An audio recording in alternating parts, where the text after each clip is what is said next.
नमस्कार दोस्तों। हर साल भाद्रपद मास की कृष्ण पक्ष की अष्टमी तिथि को पूरा भारत एक ही रंग में रंग जाता है। भक्ति के रंग में, प्रेम के रंग में और भगवान श्री कृष्ण के जन्मोत्सव के रंग में। जन्माष्टमी सिर्फ एक त्योहार नहीं, ये एक स्मृति है उस क्षण की जब अंधकार पर प्रकाश की जीत हुई थी, जब अन्याय और अत्याचार के सामने सत्य और धर्म ने जन्म लिया था। दोस्तों, भगवान श्री कृष्ण का जन्म हमें यह याद दिलाता है कि चाहे परिस्थितियां कितनी भी कठिन क्यों न हो, चाहे चारों तरफ कैसा भी अंधेरा क्यों न हो, एक छोटी सी किरण पूरे अंधकार को मिटा सकती है। दोस्तों, समय था लगभग 50,000 साल पहले। स्थान मथुरा। यादव वंश का राजा कंस, निर्दय, क्रूर और अहंकारी। कंस ने ही अपने बहन देवकी को कैद कर लिया क्योंकि एक भविष्यवाणी ने उसे डरा दिया था। भविष्यवाणी थी देवकी का 8वां पुत्र ही कंस के अंत का कारण बनेगा। दोस्तों, कंस के मन में डर ने जगह बना ली और डर इंसान से उसके सारे गुण छीन लेता है। डर उसे निर्दयी बना देता है। यही डर कंस को पाप के रास्ते पर ले गया। दोस्तों, देवकी के एक एक बच्चे का जन्म होता और कंस निर्दयता से उसे मार देता। 6 बच्चों की हत्या के बाद 7वें गर्भ में योग माया की लीला रचाई और वह बालक बलराम सुरक्षित रूप से रोहिणी के गर्भ में पहुंच गया। अब बारी थी 8वें पुत्र की। दोस्तों, भाद्रपद मास की अष्टमी, मध्य रात्रि का समय, जेल के कोठरी में अंधकार और बाहर तूफान। उसी क्षण जब पूरे ब्रह्मांड में मानो समय ठहर गया हो, भगवान विष्णु का अवतार श्री कृष्ण का जन्म हुआ। लेकिन यह सिर्फ एक धार्मिक कथा नहीं है, यह एक जीवन का संदेश है कि हम सबके जीवन में भी एक कंस होता है। कभी वह डर होता है, कभी असफलता, कभी नफरत, कभी लोभ। दोस्तों, और हर एक के अंदर एक कृष्ण भी हैं। वह साहस, वह प्रेम, वह प्रकाश जैसे किसी भी अंधकार को खत्म कर सकता है। जैसे ही श्री कृष्ण का जन्म हुआ, कारागार के लोहे के ताले अपने आप खुल गए, पहरेदार गहरी नींद में सो गए और देवकी वासुदेव के पैर में बंधी बेड़ियां टूट गई। यह दृश्य हमें सिखाता है, जब सत्य और धर्म का समय आता है तो पूरा प्रकृति आपके साथ खड़ी हो जाती है, और जब मन में निडरता हो तो बंधन अपने आप टूट जाते हैं। दोस्तों, वासुदेव ने नवजात शिशु श्री कृष्ण जी को टोकरी में रखा और यमुना नदी की ओर चल पड़े।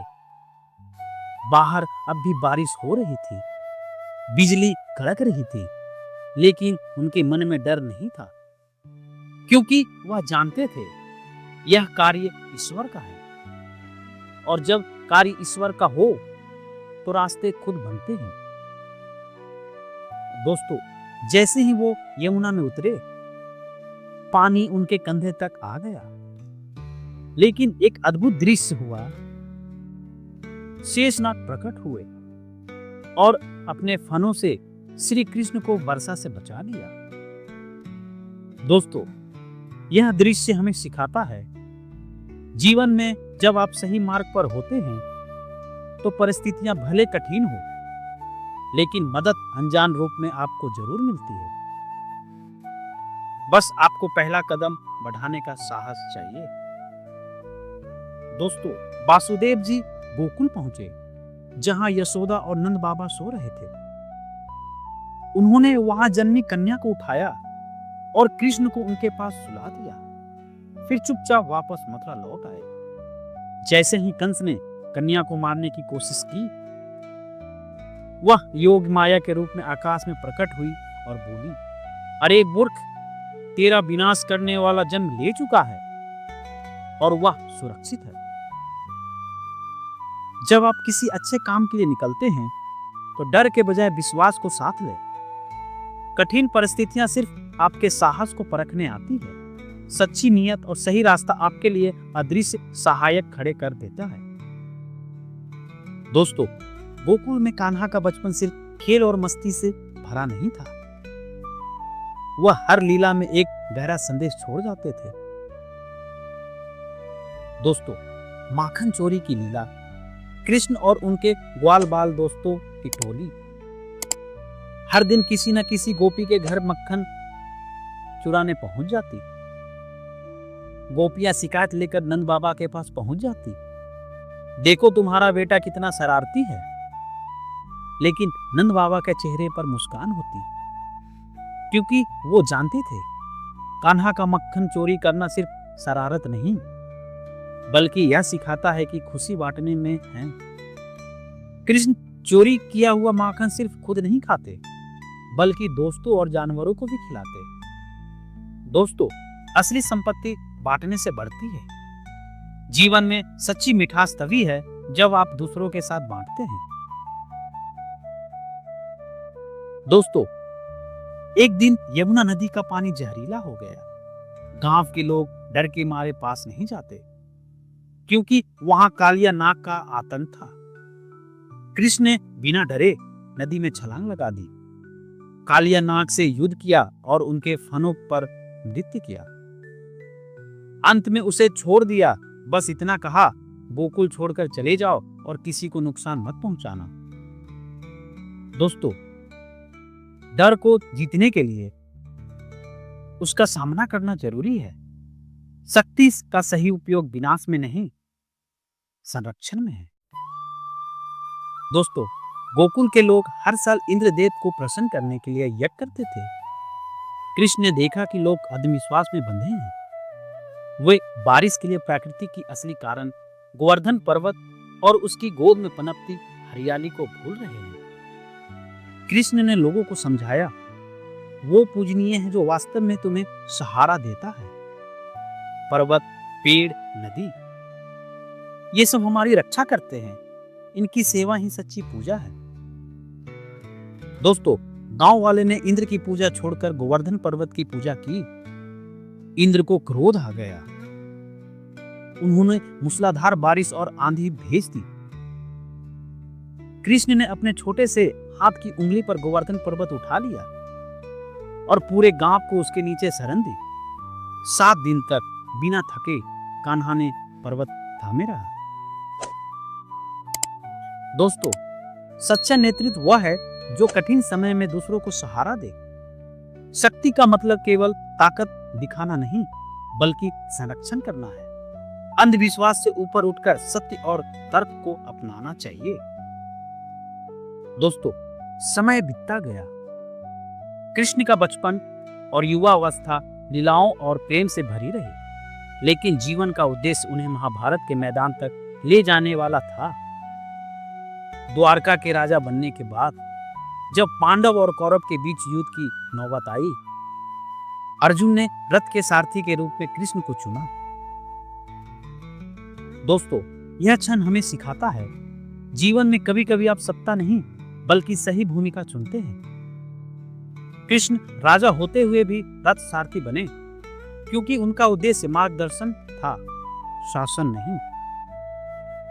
दोस्तों, कुरुक्षेत्र एक ऐसा युद्ध क्षेत्र जहां केवल हथियारों की टकराहट नहीं, बल्कि धर्म और अधर्म की अंतिम परीक्षा होने वाली थी।